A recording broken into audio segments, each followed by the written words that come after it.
Welcome back to the show. It's time for us to give you something that is a sight to sore eyes.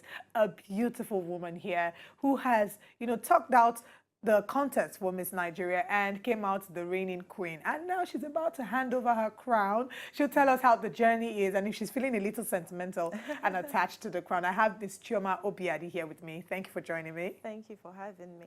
How do you feel knowing that in less than 7 days. 7 days, Yes, 7 days. you're handing over your crown, the crown that you've held for 1 year? How does it feel? It feels, it's kind of mixed feelings. At some way, I actually want to keep the crown because it's been completely amazing being like Miss Nigeria and representing my country and all of that. And I'm not sure I'm ready to go back to being like regular Chioma again. But then it's also an exciting event because now I'm giving another girl an opportunity to pass through everything that I had to pass through. I'm giving someone else the opportunity to represent my country. And I think it's all about giving everyone a chance. Everyone should be able to do the same thing that you've done. And then collectively, I mean, we are all still queens. Collectively, we can, make a difference and actually change Nigeria and make an impact. Very interesting, Chioma. Let's talk about baby Chioma. When Chioma was a baby, did she ever at any point in her life think she was going to be a queen? Yes, actually. My mom calls me Queen Darling or Queen Elizabeth because I've always been in Igbo they said Nlecha, the girls that I've always been like that, despite the fact that I have 3 brothers, so I was the only girl, and everyone would expect that I would be a tomboy, but I've always been very girly. I've always liked to play dress up. Most times I just wear things and just come around. I've always, even before I knew what a pageant really was. So I started my journey in school because my dad wouldn't let me do model until I got into like the university, and so I started in my year 1 with school pageants and then progressed onto what it is now. So I'm very happy with what I've achieved for myself, and I'm very grateful for the opportunity. All right, so there are many young girls who are who are currently in the position you were before you won the crown. Yes. Who are going to be tugging it out on the 21st of December. How was it for you being in the house, seeing several other beautiful girls, and just having to put up your best face, knowing that it could be you or it could be anyone else? Girls? For me, I would say I had the best roommates. I had Onyi and Oni. We're still very good friends till now. And it was just amazing. It was like a vacation for me because we went out together. We just kind of clicked from the very beginning, and we did everything together. We did our makeup together, hair, everything. And it was just like fun. And I think that's the best approach you can have to things like this, because that way you don't get carried away with the competition. Because when that happens, you forget to actually leave that experience. You forget to actually learn things from it, and you think of just winning and winning. And I don't think winning is all that is to it. I think there are a lot more you can benefit. You can make friends that will last a lifetime. You can learn lessons that you can use in your life. I mean, Lindy Keji, for example, contested in a pageant. She didn't win, but she's here right now. And I'm sure that helped her to mold herself. So it's all about having that experience. I always tell the girls that you don't have to look at this as a do or die affair. Like, give it your best, but be open, be free, make friends, and just enjoy yourself. How has the crown, first of all, interrupted your life? Yeah. And then how has it changed your life? I wouldn't say it has interrupted my life because I was in school. I'm presently still in school. But then I got crowned at a point where I was supposed to begin my industrial year. That's my IT. And as a student, my project as Miss Nigeria has been the Green Girl Project. And I'm a student of geography. So my project became my IT. So everything just flowed perfectly. I feel like God had a plan for me. So it was all just perfect and seamless. And I would say it has affected my life in the form that I always use this word. It's been very educational. There are lots of things I've learned about life. I've learned about Nigeria. I've learned about myself that I didn't even know I had before. So it's been a completely uplifting position. It made me grow about 10 to 15 years older in a space of 1 year. And I mean it. Like, when I interact with friends that I used to, like my friends before now, it's obvious that it's different. When I talk to my parents, my mom... Actually, I will confess, you sound very mature. I was surprised when you said you were still in school. Yes, I am. I'm still in school. So you're studying geography? Yes, I am. Geography and what meteorology. year are you now? Your final My finals. Year? Beautiful. My finals. Now, let's talk a little bit. I'll come back to talking about your school project, but let's talk about the things you could do before you became a queen that you could no longer do. So what were the things you could do that you can no longer do?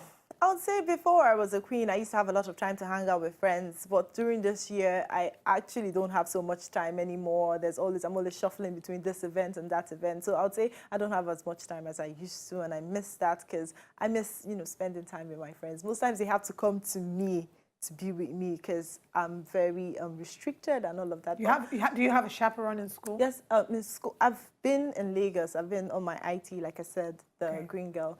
So, of course, I have a chaperone in Lagos that, chaperones my activities and all of that. You can't just wake up and Yes, move. you can't just do whatever you want to do. Everything has to be orderly and all. But it's been amazing. All right, now let's talk about your project. Usually, we see many queens say, oh, I went to look after orphanages, which I think is beautiful. But you're doing something really different, the Green Girl Project. I don't know what it's about, but I'm guessing it has to do with climate change and the environment. So tell us about it. So the Green Girl Project, it's aimed on promoting sustainability in the environment. As a geography student, I always say that the environment is the most important element of life and our existence. Because I say to people, as much as you can try to be a lawyer, doctor, an engineer, whatever you want to be, if your environment is a mess, there is no place for you to, experience and actually do what it is you've studied. So we have to start from our environment. And I say Nigeria is completely blessed because we have almost zero natural disasters. All of our environmental issues are caused by us. Most of them are caused by us. We have more of human disasters. We have more of human disasters than natural disasters. And these are things that are still very simple. These are things that are still be corrected very easily. But we neglect this issue in Nigeria. And we have this syndrome that we always say, oh, it's the government's problem. The government should take care of it. Well, what I've been doing so far with the Green Girl is to sensitize people so they understand that this is actually my problem. And when you understand that about 40% of Nigerians, 40 million people annually are being affected by water pollution only, which is just one sector of the environmental issues. And from this, people get, typhoid, dysentery, diarrhea, and things like that. It's not the government getting this. It's you and me. It could be you. It could be anybody. And the South Niger Delta, for example. And we get very religious and we say, it cannot be me. Exactly. We realize we forget that there are things we need to do by ourselves. It can. So what would be the little tips you give to individuals that can be their contribution to ensuring that we have a healthier environment? For those who do not know what the green, we're talking about reduction of green gases, we're basically trying to see that we have of waste. So what are the little tips and tricks that you can give to individuals? Since we're saying we should not wait for the government, what are the things that we as people can do to ensure that we have a healthier environment? We're seeing that it's raining in December. We're seeing that the sun is hotter than usual. It's raining when it should not rain. So there's our climate is really, the balance has been shifted. So what can we do on our part to ensure that we help? Well, I say you can start. The simplest thing to do is recycle. That's something we take for granted, and it's very easy. Just you need to change your waste. Instead of putting everything in one waste basket, you divide it into two. You have one for recyclables and one for non-recyclables. And the good part of it is that you can actually sell this recyclables and get money. You can, turn off the tap when you don't use it. Brush with a cup of water instead of running your tap. Switch off the lights when you don't use it. We're wasting energy, which we don't even have so much of it. Turn off the lights, plant like little trees. Because for me, when I plant a tree and watch it grow and it's almost like I have a baby. It's almost like a child. And we should try it because a lot of us don't get to that point where we try it. But if you try it, you find out that it's actually really amazing and you can continue with that and help your environment. I hope with these few points of ours, you've been able to see that going for a pageantry or being a pageant queen does not necessarily stop at beauty. It's a combination of beauty and brains. And I think Miss Nigeria has done an absolute fantastic job for crowning you their queen. You're very deserving, very smart, and we wish you the best in the coming years. So we have Miss Nigeria pageants coming up on the 21st. 21st. How can people be a part of this? You can get your tickets at Arias Tickets, and then it's on the 21st at Echo Hotel. You can follow on the page as well at Miss Nigeria ORG on Instagram and on Facebook, and you see all of the details needed. I'm excited for it. It's going to be amazing. The team has been working day and night to make it a spectacular one. We've been grooming the girls, and like I say, Miss Nigeria, we crown girls who are 80% intellectual strength and 20% beauty. We crown women that are ambassadors. And I think you need to say that again. 80% intellectual strength and 20% beauty. So it's not about how you look. Miss Nigeria was formed in 1957.